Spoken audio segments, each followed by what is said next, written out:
I refused to lend my sister my motorcycle. She vandalized it and came back with a crowbar.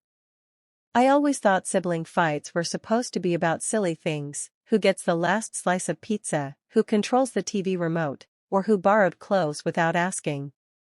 But my sister Emma took sibling rivalry to a whole new level, one that I never thought I'd experience. Looking back, I should have seen it coming. The warning signs were there, buried beneath years of entitlement and manipulation. It started on a Saturday morning.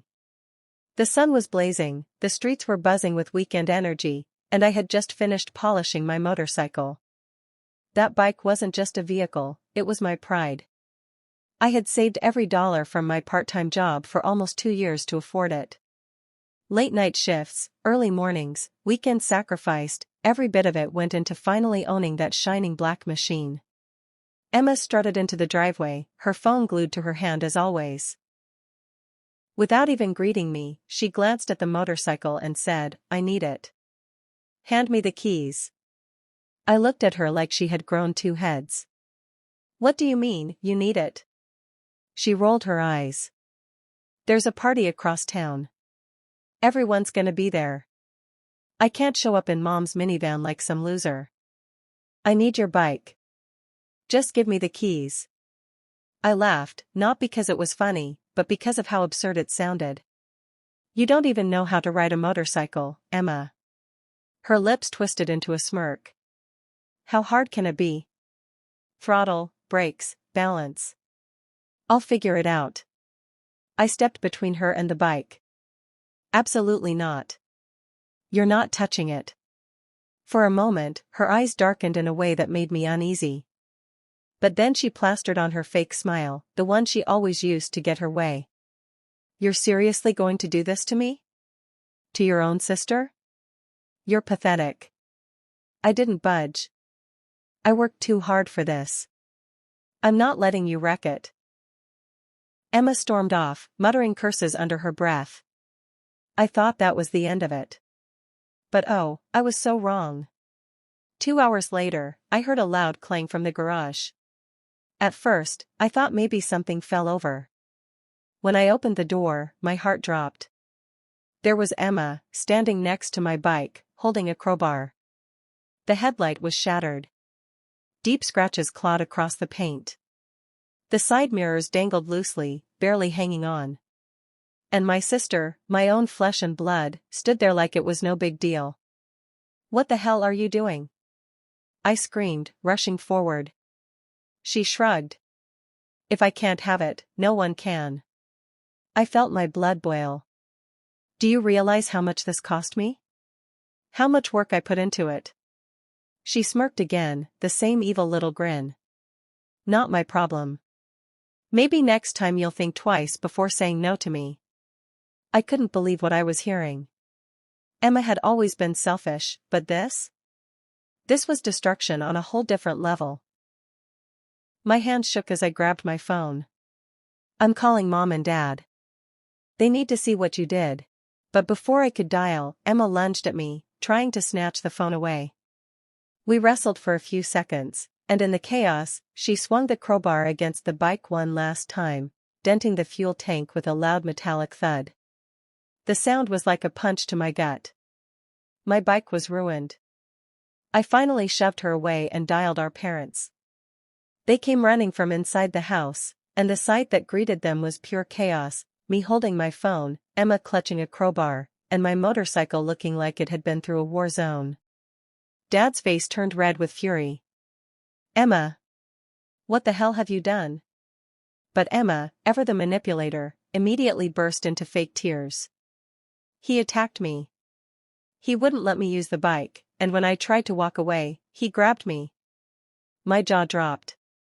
"What? That's a lie." Mom's face was torn, trying to figure out who to believe. "Emma, put down the crowbar."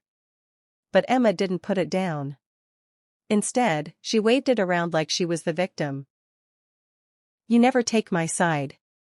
He's always the golden child, and I'm sick of it. Well, now he won't be the favorite anymore, because his stupid bike is gone." Her words cut deeper than the scratches on my motorcycle. She wasn't just angry about the bike, She was angry about everything, years of resentment boiling over in one reckless act. Dad finally managed to grab the crowbar from her, and for a moment, silence filled the garage. Emma stood there, breathing heavily, glaring at me like I had ruined her life. And then, with a final scream, she ran out of the garage and disappeared down the street. The days that followed were chaos. My parents were torn. Dad wanted to punish Emma severely, while Mom kept insisting she's just going through a phase.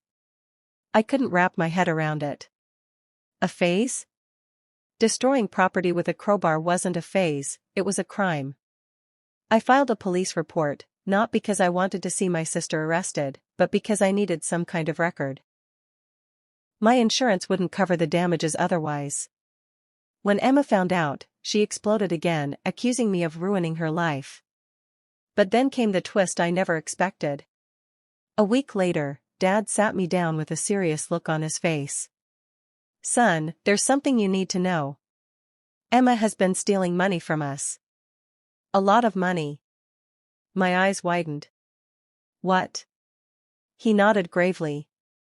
"We didn't want to tell you before, but now, after what she did to your bike, it's time you knew. She's been lying to us for years, draining our accounts, using fake excuses.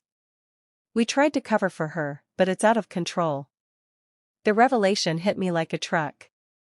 Suddenly, everything made sense: the expensive clothes, the endless shopping sprees, the nights she claimed she was at a friend's house but was actually out spending money she didn't earn. My motorcycle wasn't just a casualty of sibling rivalry, it was Emma's breaking point because I refused to enable her anymore. The final straw came when the police followed up on my report. Turns out, Emma had a record I didn't even know about: petty theft, shoplifting, even vandalism at school. My parents had been covering it up for years. When the truth came out, Emma packed her bags and left. She didn't say goodbye, didn't apologize, she just disappeared. Months later, I got a message on social media from someone who claimed to be her friend. Emma was living in another city, crashing on couches, still partying, still blaming everyone but herself. As for me, I rebuilt my motorcycle piece by piece. Every dent, every scratch was repaired, but the memory never faded. That bike became more than just transportation, it became a reminder. A reminder of what happens when love turns into entitlement, when family crosses lines you never thought they would. I used to think siblings were forever. That no matter what, blood would keep us together. But now I know the truth. Family isn't about blood, it's about respect. And once that's gone, sometimes, all you can do is pick up the pieces and move forward. And so I did.